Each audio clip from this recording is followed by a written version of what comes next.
Good evening, ladies and gentlemen. Welcome to episode 57 of Dads and Ed. We are so thrilled that you are either not enchanted with the Monday Night Football matchup or are tired of Hillary and the Donald arguing with each other, and you've decided to join us. My name is Josh Allen, tech integrationist for Lewis Central, father to four wonderful kids and husband to one beautiful wife.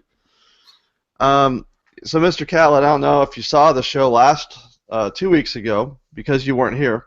Right. Um, I donned my Indians shirt for you, and I pulled out another one, and my wife says, "Oh, so you're going to rub it in Brent's face again?" And I said, "No, I'm not going to rub it in Brent's face because I don't blame him. I Yeah. would do the same thing too." However, I don't know if you realize, but if the Indians win tonight, which they are winning at last check, they win the AL Central. So Nice. rocking the Indians gear again. Love the Indians. It's either been our pitching didn't work or our bats didn't work the last couple of years. I've had faith in Tito Francona. Finally, this year we're taking the AL Central back from your Royals. So I'm glad to have you back, buddy. Yeah, man. Thanks. I missed out last time, and I am wearing my Royals shirt, even though our season's pretty much done for. It's funny when I think of the Indians, I always think of Major League, the movie, which Yeah. is absolutely one of my favorites. And I just kind of think of the Indians in that light. But pretty special to their season, so that's awesome for you and as a fan. I am here from Kansas City, Missouri area, Independence, Missouri, in fact. Father of 5 kids, blended family, and one beautiful wife.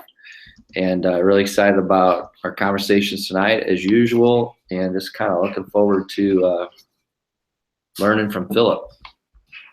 Yeah, we were talking before the show, and we've talked about this, on and off the air, that sometimes, the people that we have, you may know more than I do, or I may, know more than you, and this is a case where Philip and I have known each other for a few years, and I'm excited to have him on, and is excited to introduce you two. So I think it's going to be a great time. You may notice we're short one person. Mm-hmm. The third member of the crew apparently can't read a calendar and didn't know that the debate was tonight, not tomorrow night. So we'll throw Devin under the bus. He had some obligations to go along with the debate, so he is out there. Matt Miller, former guest of the show, uh, giving us some props. Imagine Dad's and Ed with Philip Cummings is so much better than hashtag debate 2016. We agree, Matt, which is why we didn't change the time. As I said in multiple posts, those of you that are done with the debate, come on over. We've got plenty of room for you. We won't crash YouTube. Don't worry. No, it's all good. All right. If you want to connect with us during the debate, or if you listen to this on the podcast, you can do that anytime. Tweet at Dads and Ed. You can use the hashtag Dads and Ed. If you missed part of the show, dadsanded.podbean.com. Subscribe in iTunes or Google Play with Dads and Ed. We are a proud member of the Edu Podcast Network. So as happy as we are to be here, it was kind of a rough weekend in the sports world. We lost two very big personalities, I think, at two opposite ends of the career. Jose Fernandez, who is a 20, oh shoot, now I can't remember. I want to say 24. That seems a little young. Maybe No, 28, 24. 24. Okay. Yep. 24-year-old pitcher for the Miami Marlins, died in a boating accident early Sunday morning. And Arnold Palmer, a legendary golfer, died at the age of 87. And I think both of them have very different reasons for being sad and reasons for rejoicing. Obviously Arnold lived a long and full life, and we were able to see the arc of his career and enjoy his greatness for many years. Jose was, in baseball terms, just a baby, a young guy, very energetic. I've seen a lot of people say, next great ambassador for the sport. especially for the Cuban Americans and what have you. And um, so both celebrated in their own life or in their own right, but definitely two different ends of the spectrum there. But Yeah. having to lose both on the same weekend is pretty big. What a unique weekend, and I've had a little chance to watch some footage and tune into some Sports Center things, and ESPN always does an amazing job of covering stuff like this, good and bad, and just love that channel, by the way. But they just do an awesome job, and some of the reactions of people on both sides, but particularly for the younger gentleman, Jose, like that community, his story of like defecting from Cuba and coming here, he learned English really well. It just sounded like such a personality that people just gravitated to. And being a boater, man, honestly, my first thought was like, what happened? Like, what did they do? Were they in Miami? I assumed. And I just spoke to my dad today. He said they hit a jetty, which is what they call down there. And we grew up boating on the Missouri River. And so we were discussing like the rock kind of lines that come out in the river. And it sounds like they hit that at a pretty high speed. And it's just terrible news there, to lose such an up and coming star in the game. And as a past pitcher in baseball in my glory days, like, hate to see that, when a guy has really got a huge career in front of him and could have done some amazing things. Yeah, I was reading a little bit about Jose. You talked about him defecting from Cuba. He actually defected on his fourth try and still had bullets being shot at him as he left. Rescued someone who fell over their boat, only to find out after the fact. He dove in, found out that it was his mom that had fallen over in the boat. So those were some of the stories coming out today. Eduardo Perez, you mentioned ESPN, who is a Cuban American. His dad is Tony Perez, a famous baseball player who had worked with Jose and was close with the family. Excuse me. Had some great things to say about him.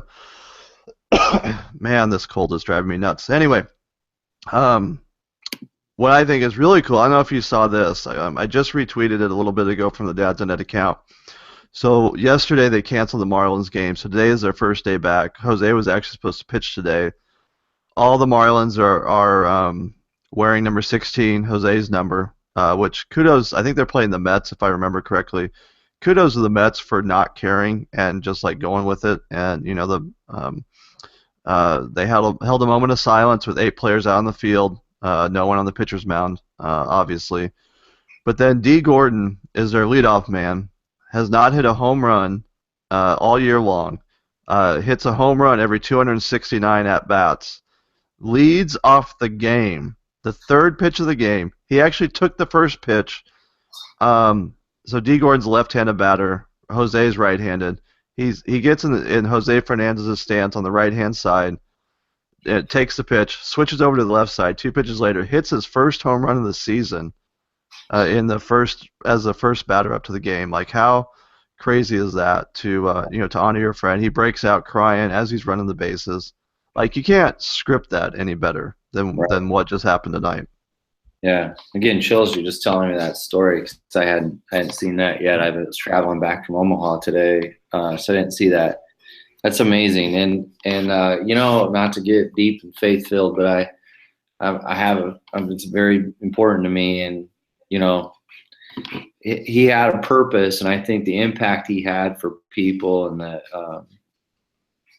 it was, like I said, a lot of I don't know the guy's name, so forgive me. There's a guy that comes on and speaks on ESPN, and he broke down, and he's one of those guys and he said, I wasn't gonna cry, and I just saw a lot of that from gentlemen that you maybe wouldn't necessarily see crying, and that to me really said this kid must have had such a personality that people just gravitated to. And I love too how the league, like I saw the Dodgers and I forget, maybe the Cubs, a couple other teams where they're hanging the jersey, Yep.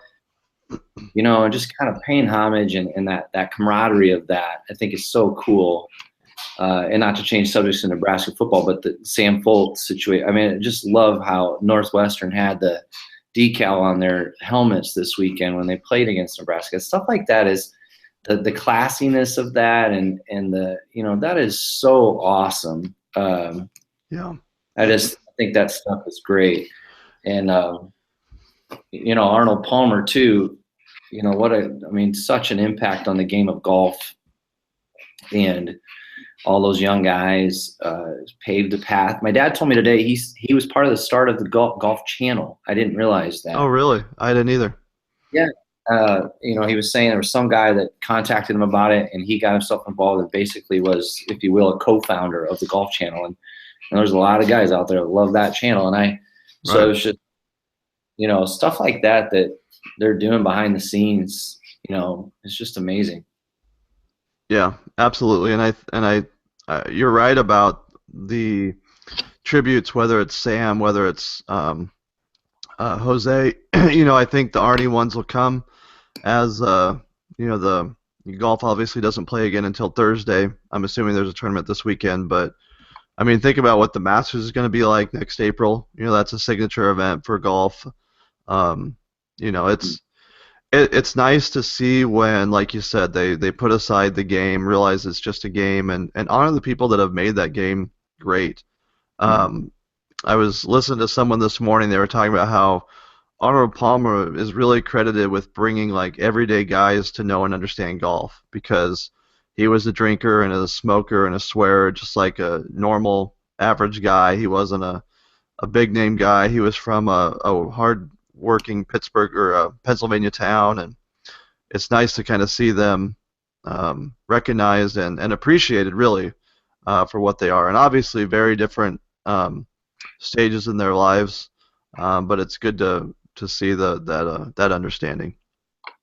Yeah, I'm happy to see that it wasn't like, a long demise, or some sort of disease or something that sometimes you see them go through. Like, I was shocked and surprised, because like, man, I felt blessed to have seen so many amazing athletes play, or icons like an Arnold Palmer, Michael Jordan, Magic Johnson, some of these great, Jack Nicklaus, like all of them. Like, it's so cool to live in the era that we've lived. Yeah. I think there's been some amazing people that have really transformed a lot of these sports because of the way they've gone about the business. And he is, without question, in my mind, one of the best, one of the classest acts that has ever, played. And I saw Greg Garner, him, Yeah. on his Instagram the other day, about just kind of being perhaps the greatest of all time, in any sport, from an icon status, and certainly arguable, a guy like that, and all the people he's impacted and the things he's done. Yeah, absolutely. All right. Moving on to the dad moment of the week. You will appreciate this one, Kat. So we have my oldest daughter is the same age as your daughter, I believe. They're both first graders, right? Six-ish. Okay, Yep. so I am running gymnastics duty tonight. Take the daughter there. We're on the way home. She wants this song. I think it's Dea. I don't know if you've Yeah, I'm okay. familiar. I Yeah. had no clue. I had no clue who she was. Never heard of her. My daughter's like singing the song in the background. I'm like, what is this song about?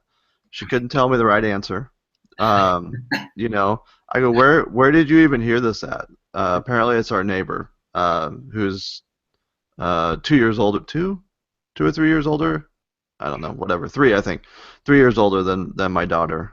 So I've officially hit that point in my life that I don't understand pop culture and what is cool in pop music. Definitely didn't like the music, but that's pretty much true with anything that's new these days. So I'm the get off my musical lawn guy. So it's just one of those days, one of those hit you in the face moments as you're driving down the road and your daughter's singing a song from someone you never heard of before. Right. Yeah, that one's recently hit my house, as well as the chain smokers is another one that, like, I didn't even know these two people, things, whatever you want to call them, groups existed. You So know what? When I saw the Chainsmokers in Apple Music, I thought maybe my grandpa had a new album out, even though he's passed away a few years ago. But apparently, it's not the right. same person. Weird. Yeah. My dad's moment of the week, I'm going to go to, we drove up to Omaha this weekend. Couple reasons. One, there was a golf tournament. A couple of my dad's buddies and my dad have organized for 39 years, I think was this particular year. And I'm going to talk a little bit about this later. But anyway, it gets rained out, long story short, no big deal. Still a good time with the people. We had like dinner and all that still.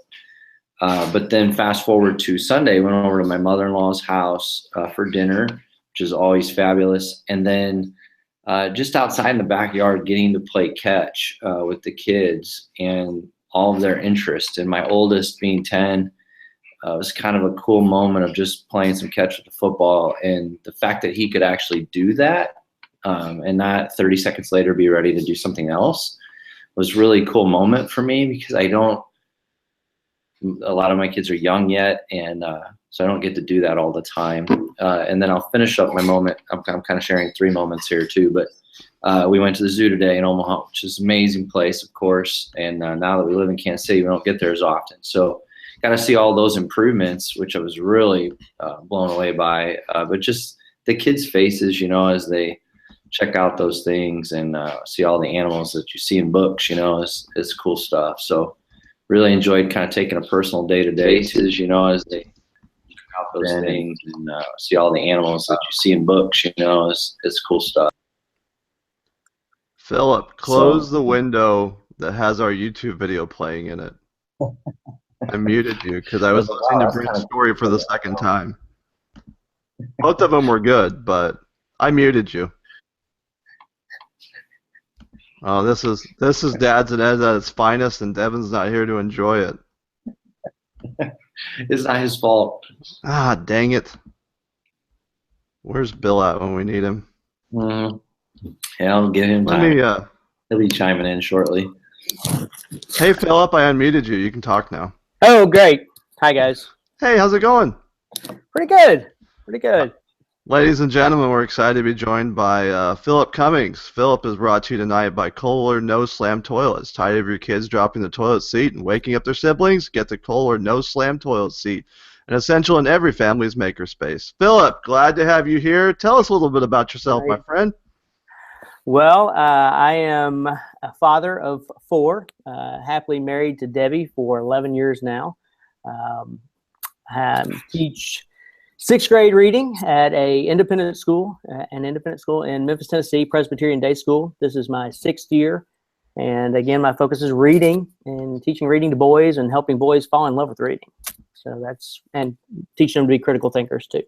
Sounds like a pretty easy task. Oh yeah, piece of cake. Boys reading. I mean, how big is the waiting list then for your class? Do your kids just like sit outside? They do. They wait outside the door, believe it or not, just begging to get in. In all seriousness, though, we've known each other for a few years, and we've kind of talked off and on. And I've shared a couple things that you've done to get kids engaged. So, you talk about reading and boys. What are some things that you do to kind of? We'll just jump right into the education talk, and we'll save the sports here for just a second. But what are some things that you do to kind of get them engaged? Well, I use a workshop model for one thing. So while we talk a lot about reading, I also do a lot of conferencing with boys one-on-one. They have tons of time. I say tons of time. My classes tend to be about an hour long, give or take, depending on what happens with a crazy schedule. But about 30 minutes of that time is reserved every day for them to be reading, unless they're conferencing with me. So they get a pretty good little chunk of time to do that. And then I keep my lessons pretty quick, and you generally have 1 point each day, pretty short, and then usually some kind of activity that goes with it. And then we just talk a lot about books, and I do tons and tons of book talks. I pump it up. We do a little bit of competition, mostly self-challenging themselves. We do a book challenge, and we celebrate a lot along the way. We got to have dance parties from time to time, and whatever else we can throw in there to make sure the day's fun.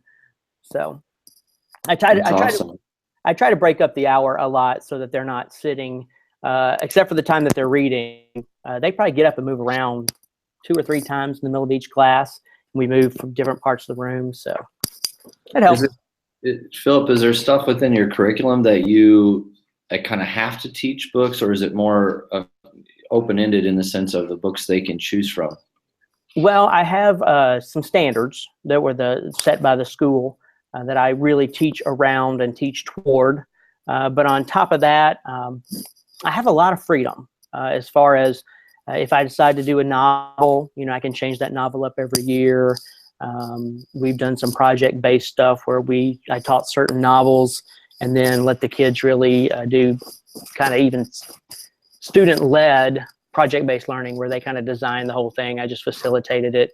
And so I've got a lot of freedom, And I put as much free choice in there for them as possible, really try to give them a voice and let them read what they want to read up to a point. I put an asterisk on the end of that because boys, even the boys that are pretty voracious readers, come to me. They love fantasy or they love sports. They've got a certain thing that they read a lot of. And so I really push them outside of that a lot. I tell them I don't want them to be lumpy headed. I don't want them to, just grow one side of their reading brain. And so I really introduce them to a lot of great books and a lot of different genres, trying to get them to kind of branch out a little bit. So. You mentioned it's an all boys school. Did you teach in a mixed gender school before this? Yes, I spent the first 12 or 13 years of my career in co-ed schools, both public and private, before I was hired here. So I was just reading something over the weekend just about the differences and kind of the pros and cons of single-sex schools versus co-ed, like you mentioned. What are some of the pros and cons from someone who does it every day? A couple of things that I see, and I don't know that they necessarily wouldn't work or wouldn't be beneficial also in a co-ed environment. But when I taught in a co-ed situation, boys would raise their hand a lot, and I think I tended to call on boys a whole lot, and there was almost this showing off thing with that, and I still see some of that, but I don't think it's quite the same. It's a little bit different. I'm certainly not overlooking the girls because all my attention is focused on the boys. I don't know. I think I see our boys really being much more open to things that might not necessarily be seen as being what the boys do in a co-ed environment. They're much more open to the arts and much more open towards reading. It's amazing to me how many boys love to read that I see here. And I don't think either I didn't notice it as well when I was in a co-ed environment, or it was certainly less, or it might have been less prevalent. I'm not certain. I'm much more aware of it now that I'm in a single-sex school than I probably was before. The other thing that I think is kind of interesting is just from a temperature standpoint, my boys wear shorts year-round. A couple years ago when we had that -4-degree day or whatever it was here in Memphis, which never happens, our boys came to school in shorts. They might have had a coat on if their mother got a hold of them before they left, but boys like it cold, whereas girls like it warmer, and that's true at my house. My wife and I fight over the thermostat a little bit. So there's just some little things I think that we do. I really try to build in a lot of movement. I build in a little bit more competition. Then I'm really comfortable with. I'm not real competitive personally, but I was at one point and kind of had to give it up to be a better person. But I find that some boys really thrive on that competition, especially at a young age. They do. I think as we get older, we maybe let it slide a little bit as we mature in some areas. At least I hope that I'm certainly not as ugly about competition as I once was. But I also think that teaching boys to collaborate works better in a single-sex environment than it does in a co-ed environment. I certainly don't have kids showing out for the girls. I would say of the 76 boys that I taught today, I would bet somewhere around 40 to 45 of them didn't brush their hair this morning. Unless their mother got a hold of them.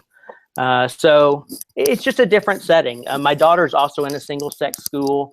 She's in the all-girls school that's up the road, and they really take advantage of that early language development that girls have.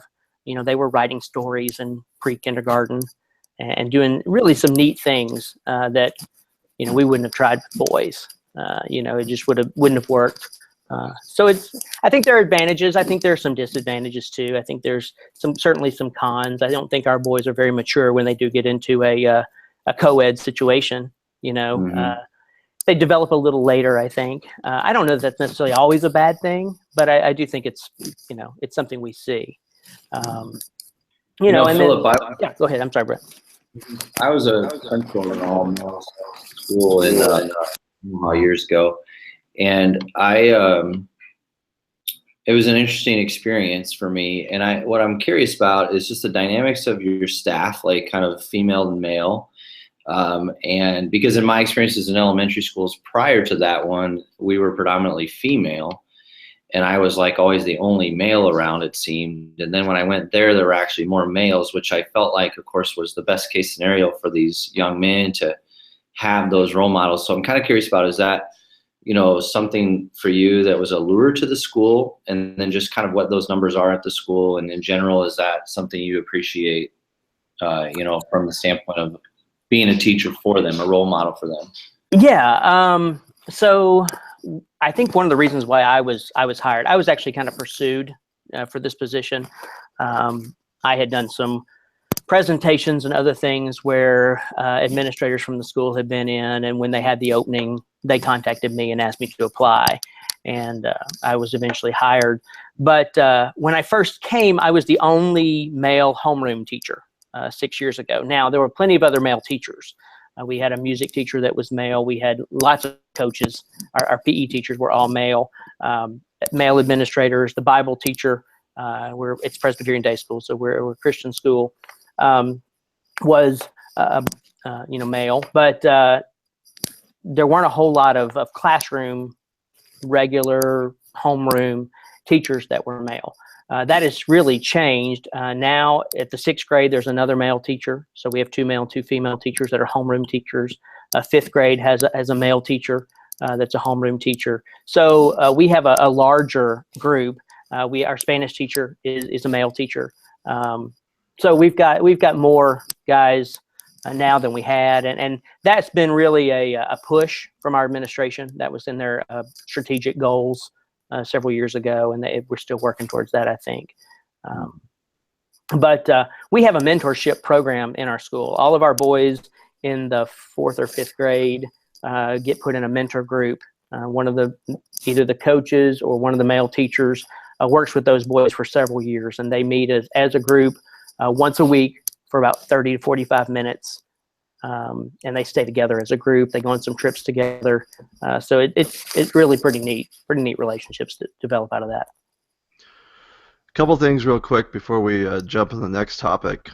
We have to pause and give Bill Little a shout out. Bill is a good friend of the show, and he just shared in a dad moment of the week that he's going to be a grandpa, which is fantastic news. So congrats, Bill. We look forward to hearing more about that when it comes. And for those of you keeping tabs, Indians are up 5-4, top of the 8th with 1 out.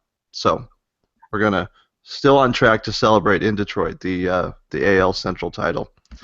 All right, back to the important things. Philip, one of the things that we talk about quite a bit is kind of our families, and all 3 of us here in one way, shape, or form are either a part of currently or come from kind of some type of blended family. And I know that you have too. Talk a little bit about that, if you would, and how you work through some of the issues that are inherent in blending families together. So My mother died when I was in the 6th grade, actually. And my dad remarried a year later. And then when I was 16, he and my stepmother had a child. So there are 3 boys, and then my sister from that family. And that was a challenge, certainly a wonderful blessing to us as kids, but difficult for teenagers who have been through some trauma. So I was 34 years old, never been married, was pretty much sure that I was never going to. When Debbie and I started seeing each other, Debbie was actually widowed with 3 little boys. She was 8 months pregnant with the 3rd son when her first husband was killed in an airplane accident, military accident, and leaving her with 2 boys and being 8 months pregnant. Andrew was born a month after all that happened. And then when he was about 5 months old, she and I started seeing each other. Having grown up in a situation that was pretty similar to that, I kind of knew that if I was going to see her, that I had to be pretty much all in from the beginning, and I was. We knew, within a matter of just a few days that we were going to be getting married, and that it was going to be permanent. So one of the things that I really wanted to do with Bill's family was just make sure that our kids connected and stayed connected with them. Was hard for my family. I had not gotten to stay very connected to my mother's family. Wasn't anybody's fault. We were at that age where life gets really, really busy, and both sides, I think, probably dropped the ball a little bit, but do that. So we got married in June. August rolled around, September, and I contacted Bill's parents and asked if we could spend our first Thanksgiving as a family in Michigan, where he was from, with them. So we loaded everybody up. We flew into Lansing, actually, in the middle of a snowstorm. Never been so cold in my entire life. And drove up to a little bitty town. They live in Edmore, Michigan, and spent the first Thanksgiving with Bill's 2 older brothers and their family and his parents. And, I wanted to be their friend. I wasn't trying to replace anyone. But I wanted them to know that they mattered, that, I didn't know Bill. I couldn't tell Bill's stories to my kids, that I loved them all, and that, I was going to need them. I was going to need their help because I wanted these boys to know who their dad was, And so, I've just really tried to be real honest with them and real upfront with them, and work really hard to make them feel welcome and a part of our family. And they come down once a year and spend some time with us, and treat me as if I was their own kid. And I try to treat them as I would my parents or Debbie's parents. I feel like I've got 2 sets of in-laws, and one's the Burchetts and one's the Littons. And it's really been good. Bill's oldest brother and I have become pretty good friends. We stay pretty connected. He works at Notre Dame and is in the IT department there. So we have some nerdy things in common, and I just really enjoy having conversations with him. And then the other brother is a professor at Rose-Hulman, and really into engineering. And I don't understand a whole lot of what he says because it's over my head, to be honest. But it's been really, really great, and very intentional, and not always easy, but worked. I think it's worked pretty well. That's awesome. Good for you. What a story. One thing I always love about these shows, Philip, is I know you're connected with Josh a little more so than me. I know we follow each other on Twitter, but I just love meeting new people, and kind of the stories of them is fantastic. And I'm going to jump ahead to a question that we always ask that kind of ties to what we were talking about, in the sense of, we talk a lot on this show about kind of the intersection of being an educator and a dad. And, how has being a dad made you a better educator, and vice versa? I think being a dad has certainly made me more temperate and maybe in my expectations and my understanding. I think before I got the instant family, I assumed that, it was reasonable for kids to go home and spend hours and hours on work, and that was a good thing. And, just a lot of, they need to toughen up. And, I think, now that I'm a parent, my kids they're quirky. We've got different issues that we've had to deal with. We've got a child that it's on the spectrum. We have a child that deals with depression. We've had a child that has eating disorder. We've dealt with a lot of stuff as parents, and so because of that, I think hopefully I'm much more empathetic to the whole thing. I think that's one of the things that it's been good for me personally as a teacher. I think I keep this learning and school thing in the right perspective most of the time. And then where it's probably not been so good, where it's been kind of difficult, the reverse of that is I have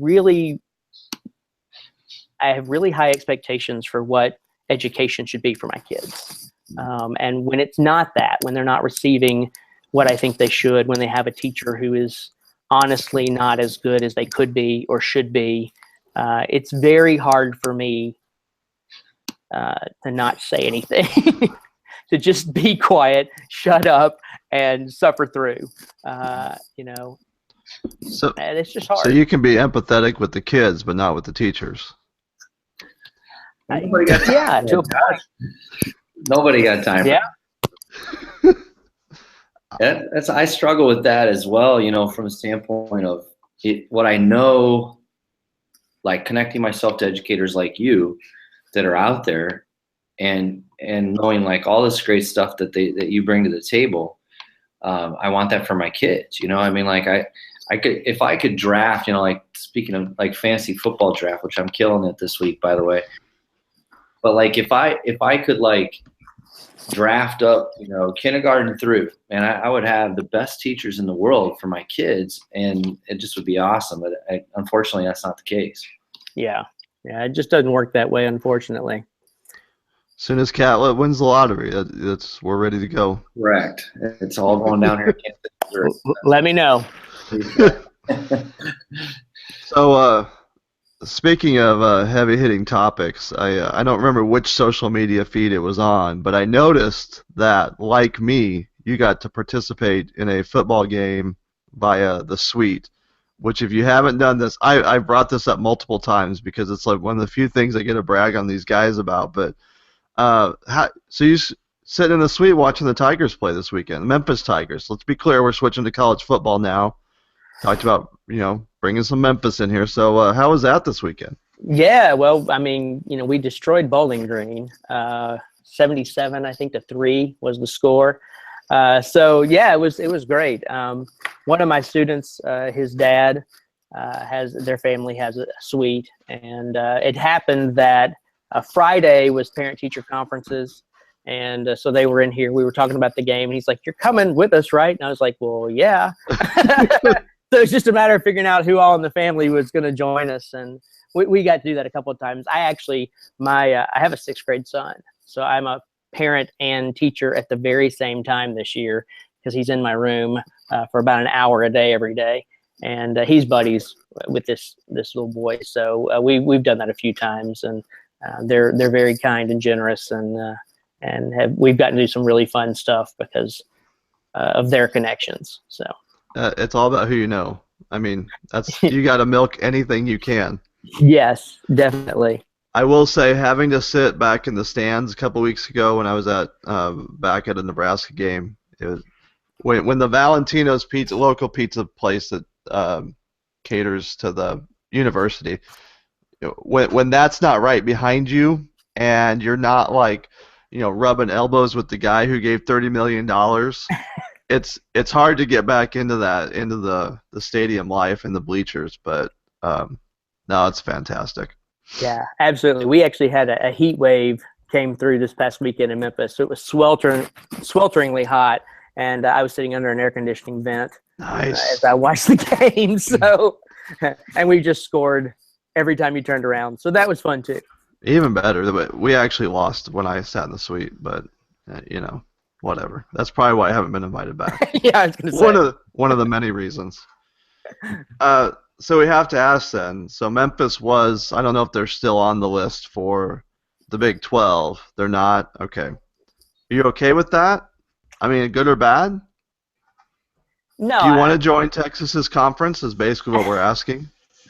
it was a blow. It was a blow. We really wanted it badly. I think a lot of people in the city, including some friends, had worked on that campaign and had really tried to make a good case for it. I think looking at the list, I still don't see why we're not on the shortened list. I could scratch off several of those schools and say they are certainly no better than Memphis.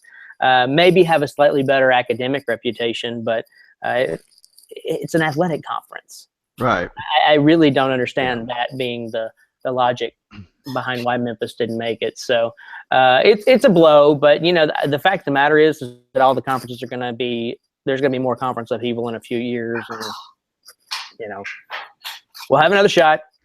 So. Yeah, it'll be interesting. The whole conference alignment stuff is crazy. So yeah, and they always talk about how it's a football decision, but you'd think at least in the Big 12 they'd weave basketball into that too. I mean, you've got a great basketball reputation.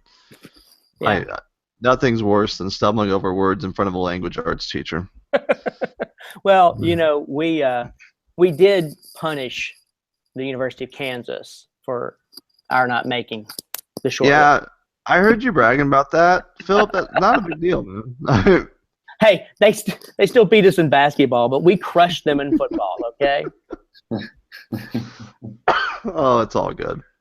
All right, Philip, we have a few more things to take care of, but I do notice that you're actually in your classroom. Do you need to get going, or do you got a couple? No, I'm good. I'm good. Yeah, we've had crazy day today, and we had pizza around the corner, so I just came back here rather than trying to get home. So. All right, well, good work on that. All right, first up, I have the blog post, whatever. We're gonna go book this time and kind of stepping out of the normal educational chat. I'm gonna drop that on the Dads on Ed hashtag right about now. One of the books. We started going to a new church, and it's funny that Catlett kind of brought up the religion thing, and we actually have a teacher from a religious school here. Not really the intention to do all three, but kind of funny how things come up like that. The new church we're going to actually did a series last year, and I've been doing a book group thing with people from our old church, and we started reading this book that my wife had actually read, and one reason or another I didn't get it read last year. It's called Joining Jesus on His Mission. And, while religion's not something that we talk about a whole lot here on the Dads and Ed part, but, this book has been really interesting just about, living your Christian faith every day and how you can do it kind of out in the they talk about the different neighborhoods that you're in, whether that's your workplace or your actual physical neighborhood, or the gym, or any sort of place that you're interacting with people. So I encourage you to check it out. It's not terribly expensive. It's a very easy read, and do that. It's good stuff. So check that out. So Philip, we're gonna put you on the spot, and you can blame Devin since he's not here. Okay.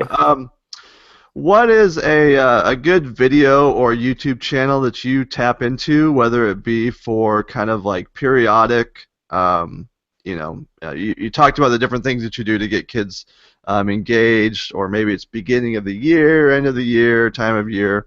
What's a good video or YouTube channel that we should check out? YouTube channel, huh? Let's see. Let me see what all I'm subscribed to. A good host would have prepped you for this, and normally I would let Brent go, but he's doing our mic drop segment where we kind of end after that. So I'll just keep rambling as you stall. This is, if you ever wonder why Dads and Ed is not like #1 on any like iTunes or Google Play chart. This is exactly why. The hosting skills are minimal at best. Well, I did send 8 messages saying, "What do I need to prepare? What do I need to prepare?" Yeah, and I was really confused because people don't usually ask that. We're not. You asked it at like noon today, and I'm thinking, dude, call me at 6, then we'll chat. No, I'm kidding. I'm not even finding my subscriptions. I don't know what's going on here. Oh, I know why. Because I'm on the wrong account. Oh, that happens. Someone did say today, and I think Philip, you joked about it too, about how we're competing with Monday Night Football and the debate, and someone said obviously, our hosting skills are on par. We should be hosting the debate, and I said, well, they're not really. Like that's not really a high bar to attain, so we could easily do that. Although I would not want Lester Holt's job tonight, and I only watched like 5 minutes of it. So. Okay. So I haven't used that one in a while, and I don't think Monty Python is what you're looking for. We'll get. You know what? Whatever you got. I actually I haven't used this in a little while, but Harvard Education actually has some pretty good and informative videos on there. I actually had the opportunity several years ago to go to Harvard, spend a week up there doing their one of their short courses, and learned all about the visible thinking routines and all that kind of stuff. And so I will go every now and then and kind of see what all they post. Some of it is way over my head, but some of it's really interesting. There's a education as a human right speaker that they streamed earlier this week, and there's just some interesting stuff that they share, especially from the graduate school. So that would be the one, I guess, that I'd say I probably watch more than anything else. And then, John Spencer, I like, he makes me think. I like Former Dad's an Ed guest, by the way. Yeah. Absolutely. His pretty good too. He actually, he's turned his blog posts into podcasts. I don't know if you guys subscribe to that, but it's really cool I mean, he's got kind of like a unique voice. Like, it's him when he's talking. Mm-hmm. And so it's kind of cool to hear him read out his blog posts. Yeah, I've seen that a couple times. I think that's really cool. I didn't know he did that. I'll have to look into that. Yeah. All right, nice job, Philip. Way to go. I didn't have much more to stall, so appreciate that. Sorry. All right, ladies and gentlemen, if you're new to this season, the mic drop is when we give one of our hosts a chance to get something off his chest. This is Catlet's first one. Catlet, whenever you're ready. All right, I'm going to start the timer because I'm kind of curious how long I'm going to go. All right, so I titled it Arnold Palmer. An icon in sports and certainly golf has gone to a better place. I've been blessed to grow up in an era with the greats like Jack Nicklaus, Gary Player, and Arnold Palmer. Golf has single-handedly made me a better man and is a game that I cherish finding the time to play because it is the most humbling sport there is. This weekend, I traveled to Omaha, Nebraska to play in a South Omaha family tournament that is played annually with over 150 golfers. And for the first time in 38 years, the tournament was rained out. As it reflected this weekend on the life of Arnold Palmer, perhaps the golf gods were foreshadowing about the surprising news to come of him the very next day. And while sometimes I benefit from lucky bounces that I like to call members-only bounces on the course, I can only hope that I become a man that Arnold Palmer was. My dad was telling me today as we walked the zoo in Omaha how he signed his entire name for every autograph that he wrote and how so many people were impacted by him in his life. I pray for him and his family and that I can live 87 good years like a man like Arnie and be lucky enough to leave even a smidgen of the legacy he has left. Well done. Nice work. Nice.